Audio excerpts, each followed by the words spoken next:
Hi friends అందరికీ ఇగో bus నిమ్మకాయలు తెంపాలని చెప్పినా కదా.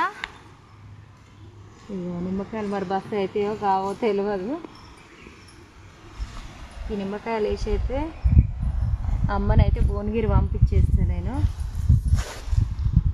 ఇగో నేనేమో కాయలు తెంపుకొచ్చే డ్యూటీ, అమ్మదేమో అమ్ముకొచ్చే డ్యూటీ అనమాట.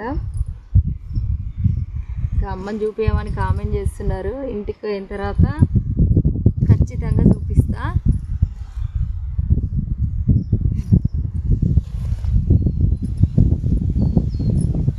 చిన్నగా ఉన్నాయి కాయలు, అయితే పెద్దగా అయితే బాగుంది. ఎక్కువ రేట్ లేదు. ఇక మా సైడ్ అయితే 10 రూపాయలకు ఒక కాయ అని కామెంట్ పెట్టారు, కానీ మంచిగా ఉండాలి సైజు. ఇవైతే చిన్నగా ఉన్నాయి అన్నమాట.